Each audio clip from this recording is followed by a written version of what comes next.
Good afternoon. Hello, everyone.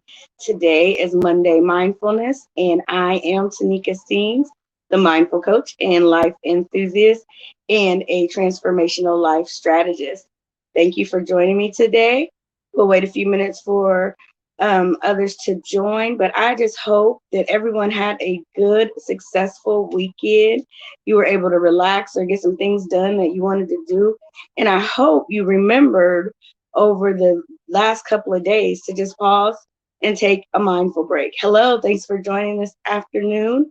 I hope, again, like I said, that you are able in your day at some point to stop and take a mindful pause and just reflect on the things that's going on around you and just show gratitude for the moment.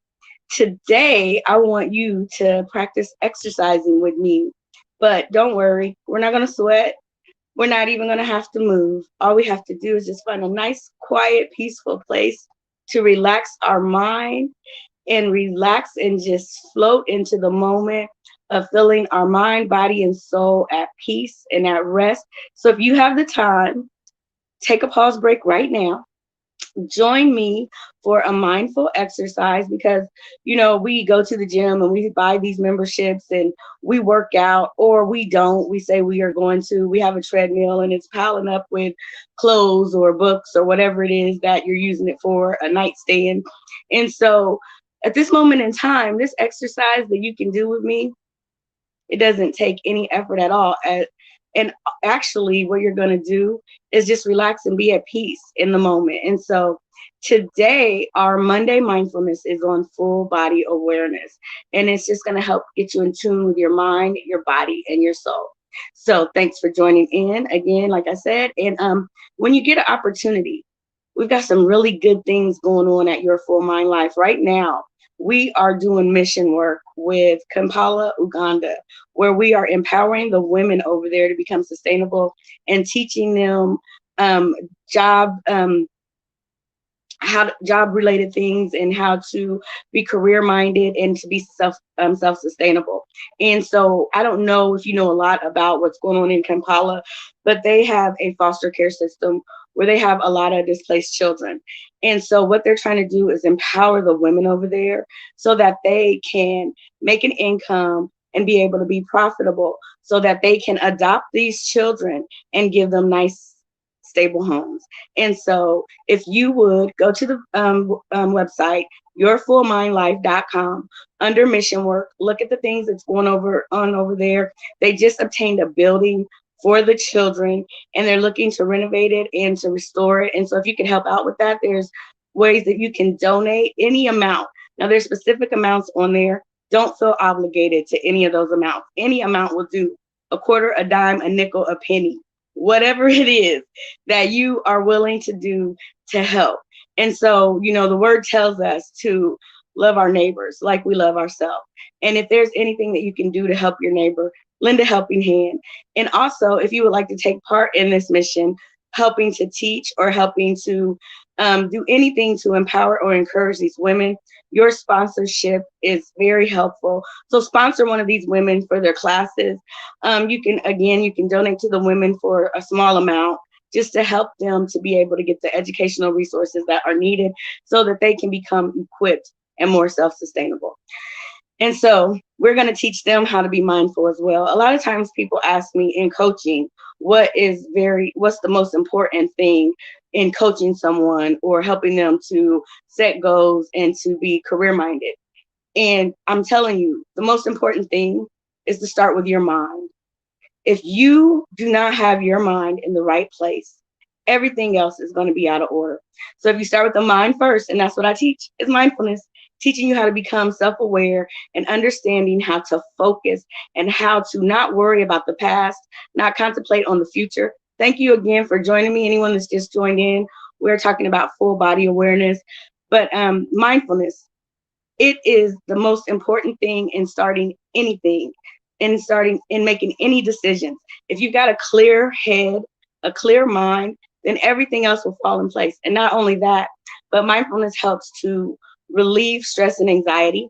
It reduces your blood pressure. It helps you to be able to get into a place where no matter what's going on around you, you are not letting that affect you emotionally. And we have all types of emotions that we can deal with on a day-to-day basis. In 5 minutes, you can go through 50 different emotions. And so when we understand what those emotions are, we are not married to those emotions, but we can look at what they are, call them what they are, and make peace with knowing that they don't control us. So today, this exercise is going to be about just bringing full awareness to your body. So to begin the meditation, bring kind awareness to your heart, mind, body, breath, and environment. And if this is your first time joining in, thank you and welcome.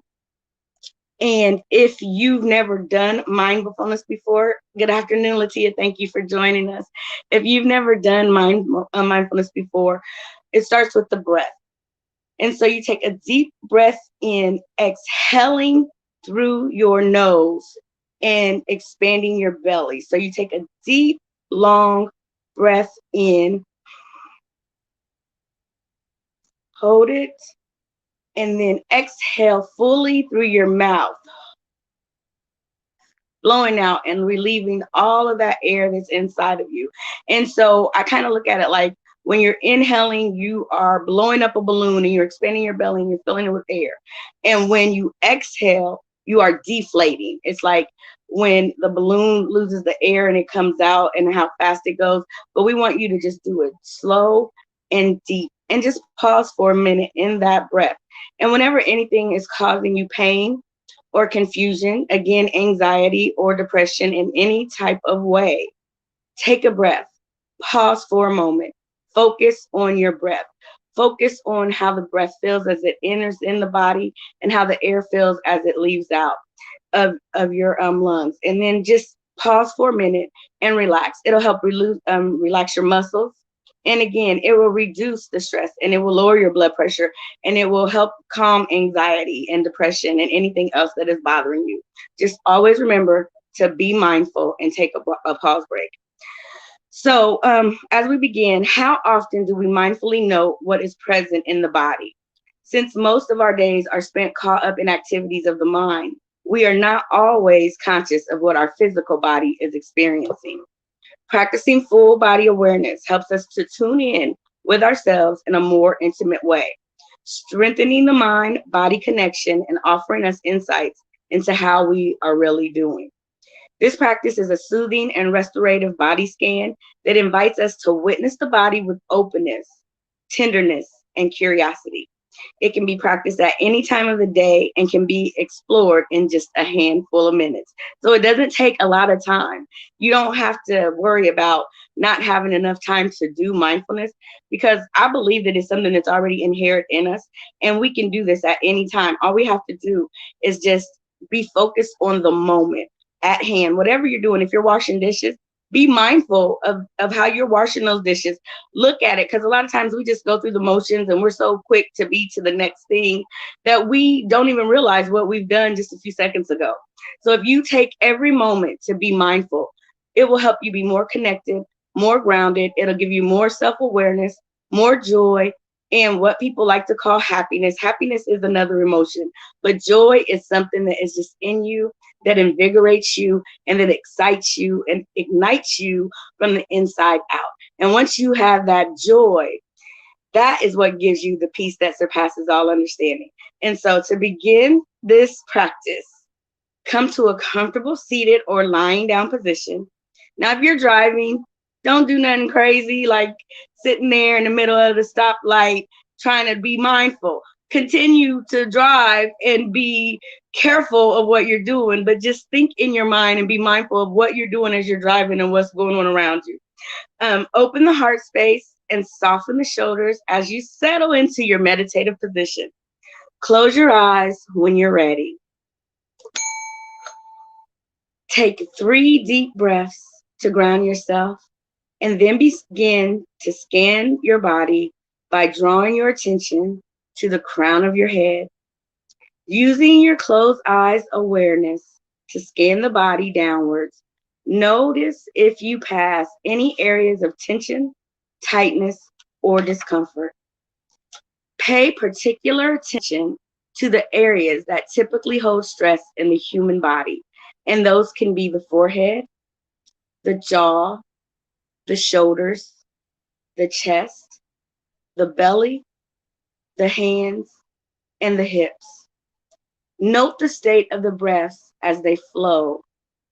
It is shallow and tense, or is it deep and relaxed?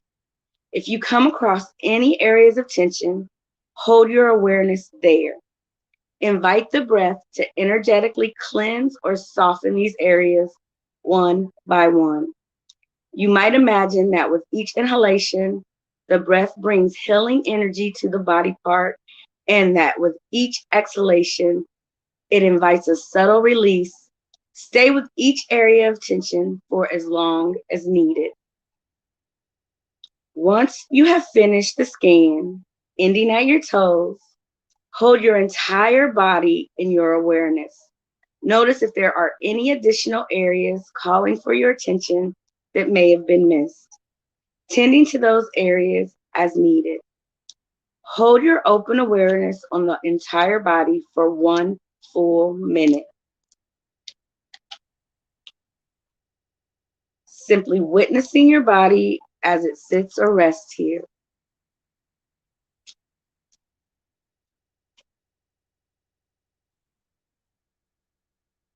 Before exiting this practice, draw your hands to your heart. Silently whisper a word of gratitude to yourself for tending to the physical body in this way. And when you are ready, slowly open your eyes to come back into the world around you.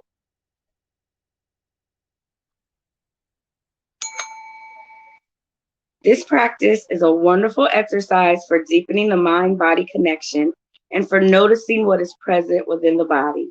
While breathing into any areas of tension or tightness can help, it indeed can soften some of our held stress. This practice is not a substitution for seeking professional care and therapeutic support where it is required. Body awareness meditations are often underestimated, but they can be invaluable in one's own journey. I know it's helped me, especially when we are experiencing a lot of stress in our daily lives. We can feel disembodied and lost in headspace, disconnected from ourselves and our surroundings. Full body awareness meditation offers a simple way to ground ourselves in the world. This is not the only advantage, though, because the body has its own inner knowing, like when it knows that you are uncomfortable in a certain position. By familiarizing ourselves with this kinetic sense, not only will we be more grounded in life, but at the same time, we will develop an invaluable tool for being in touch with how our body naturally likes to move and act in the world. Some inquiry practices use this sense of knowing to let the body reveal how it feels about a specific issue or question. Full body awareness, however, is much simpler. All we need to do is move our attention throughout our body and assess how we feel in each part of our body. In performing this full body awareness meditation, don't think of it as a detached, dispassionate analysis. For it to be effective, it needs to come from a place of caring. Think of how a mother would assess the health of her child when compared to a doctor.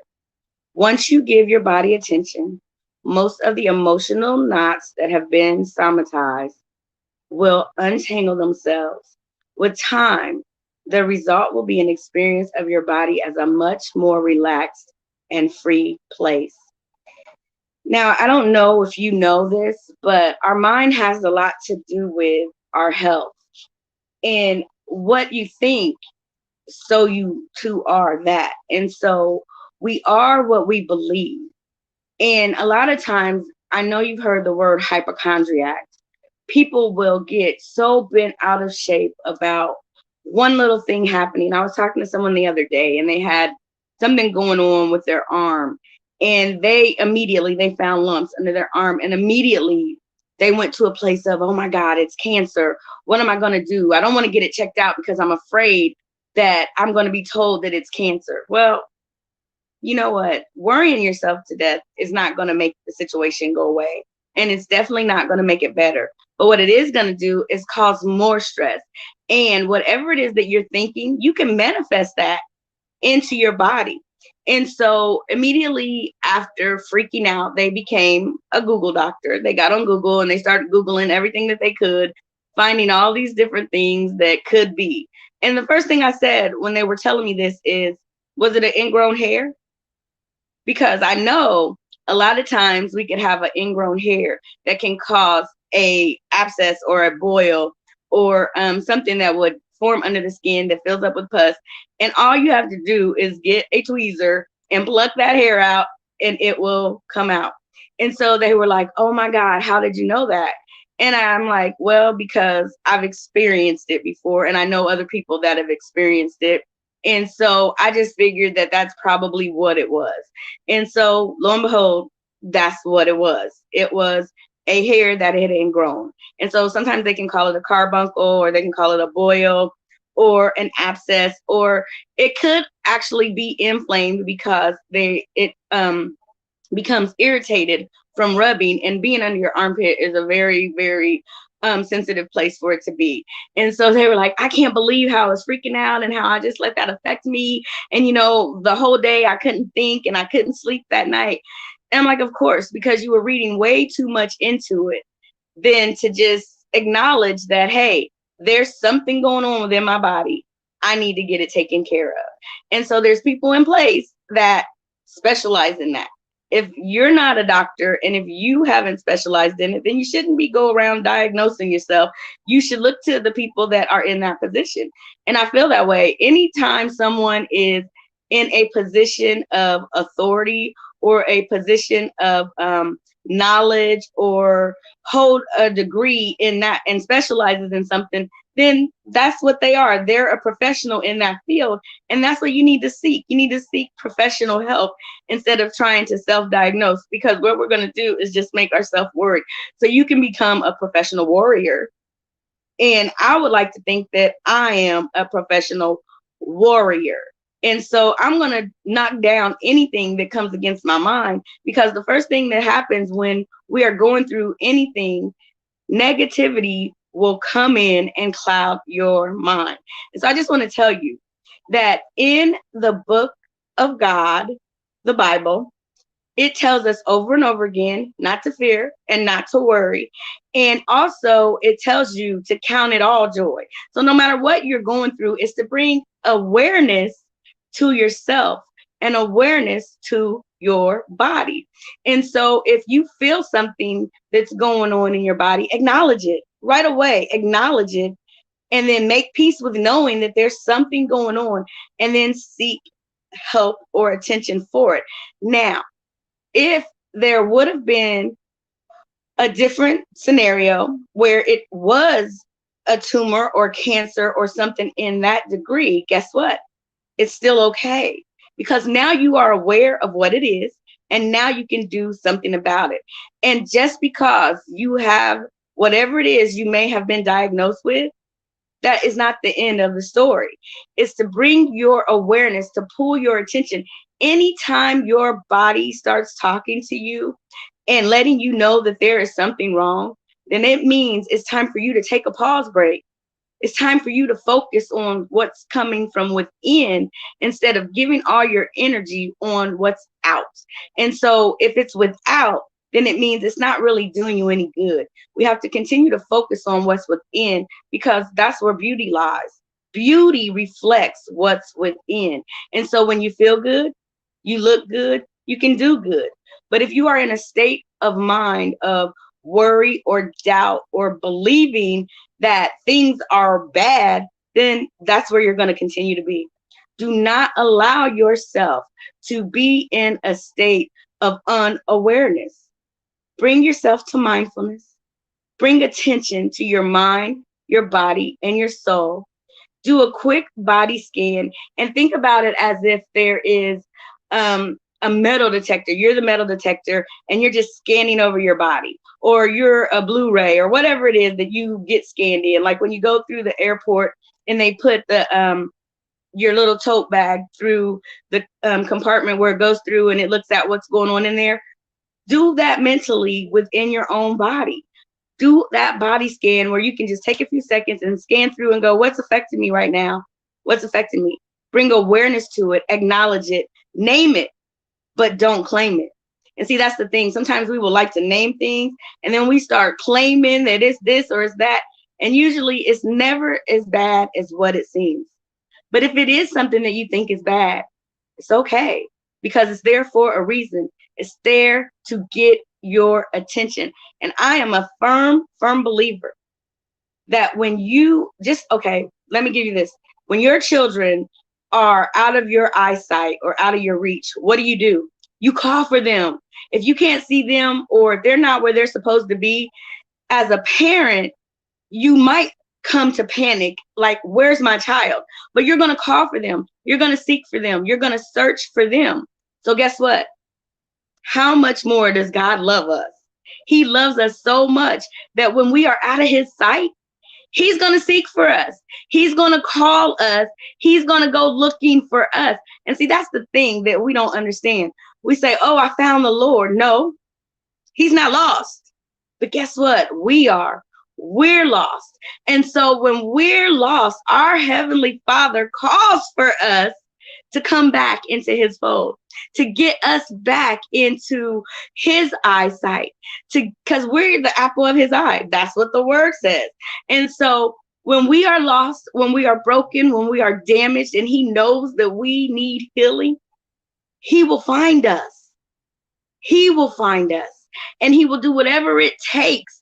He will go out of his way to find us and bring us back. And so people will say, well, God wouldn't do that. Well, the word says his ways are not our ways. And so whatever you think that he wouldn't do, yeah, he probably would, because he's able to do abundantly, exceedingly above anything that we could ever hope or think. And so if that is the case, then he is going to do what he needs to do to get you back, because he said not one will be plucked out of his hand. And so keep that in mind the next time you're feeling a certain type of way. Oh, when's the last time I've talked to my father? Now, I know some people that call their mother or fathers on a daily basis, more than once a day, 2-3 times a day. They're calling their mom and talking to their mom and having conversations. How much time do you spend calling on the Lord? How much time do you spend just reflecting on who your Father in heaven is? How much time do you go into your secret, quiet place and spend time with him? Well, guess what? If you're not doing it enough, if you aren't spending the time that you wake up giving him the glory and thanksgiving, and just by waking up and saying, good morning, that's enough right there. Good morning. You're giving it back to what he's gave you, because this is the day that the Lord has made. Let us rejoice and be glad. And when you say good morning, you're rejoicing in that day that he made, a day that you've never seen before. But when you open up your eyes, you get to see it. And so when you start your day and things start to go haywire, as they often will, reflect on why. And maybe it's because your Father is calling you back to get you in a place to where he can heal you, where he can help you. And then once you are mindful of being out of contact with your Heavenly Father, and once you come back to the connection of him, then you can go back on your way and see that that thing, whatever you were going through, will quickly turn around. And so on this day, on this Monday, the second day of the beginning of the week, because Sunday is the first day of the week, if you don't know that. But Sunday starts it off. Sunday is a day where you can relax and you can think and you can get your mind in the right place to get started on Monday to do whatever you need to do. Now, if you worship on Sunday and you give God his reasonable service, that is a blessing. But on that Saturday, rest. That's what you need to understand. Saturday is for resting. Sunday is for restoration. So rest on Saturday, be restored on Sunday, so that on Monday you can start fresh and new.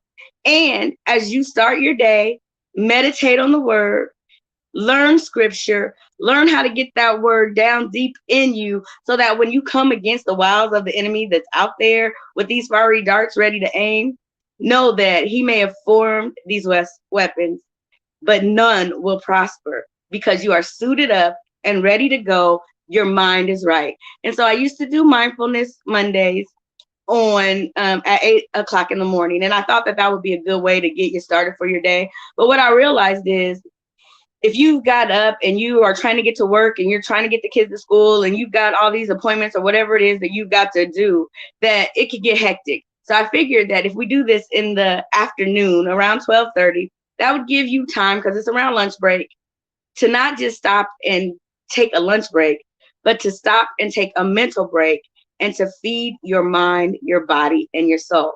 So I hope you enjoyed this mindful meditation on this Monday. I hope you are at a understanding of what full body awareness is. Just taking a moment to pause, breathe, exhale, reflect on the moment, count it all joy, and then get back to your day. So as you go on about your day to day, if anything that comes against you, know that it can't hurt or harm you. It can't kill you. It can only make you better. And so know, whatever it is, no matter what it is, if you are here in this moment, if you are alive and you are breathing and you are able to see the world around you, embrace it, take it in, enjoy it. But if the Lord calls on you and he takes you from this world, then that right there is a day of rejoicing because now, and we know that it says, if we are absent from the body, we are present with the Lord. So be prepared. Don't be anxious about anything, but with prayer and supplication and everything, give all praise and honor and glory to the Lord. And remember, this day, always, you were created with a purpose. God bless you. And I look forward to seeing you soon. So tomorrow we will have Angelique's Juicing Heavenly Creation. She will be here at 6 p.m. talking about her juicing and what she had endured and what things that she's went through that brought her to creating her business. So join in so you can find out some helpful tips about how to juice and how to use it to get your body and mind in the right place. And then on Wednesday, join me for Abundant Health, Abundant Life Journey at 5 p.m. On Thursday, I will be back and we will be talking about the Proverbs 31 woman. Last week, we talked about Jezebel and that crazy spirit. And if you have experienced Jezebel or anything that we talked about on that call, then come and send me a message or send me a inbox or a text or whatever you need to do. Send me something and let me know your experience and how you dealt with that. But this week we're going to be talking about the Proverbs 31 women. And I know there's a lot of women that are out there that are aspiring to be a Proverbs 31 woman. And so let's talk about that. Okay. Friday, we will do a pause break and give you some mindful tips. On Saturday, we'll just do a refresher and just jump in and see if there's anyone that has anything that they would like to talk about. And then again, on Sunday, we will do a Sunday reflection. So have a great day. And remember, if you want to get with me one-on-one, I am giving free one-on-one sessions. You can go to Facebook page and sign up for an appointment. You can go to yourfullmindlife.com or Tanika L. Steens at yourfullmindlife.com and set an appointment with me. It's the least that you can do to just know where your mind is and how to stay on track. And all I do is give you the tools. I can't tell you how to use them, but I can give you the tools and they're free. What are you waiting for? Go ahead now. Remember, you were created with a purpose. So now go be great. God bless.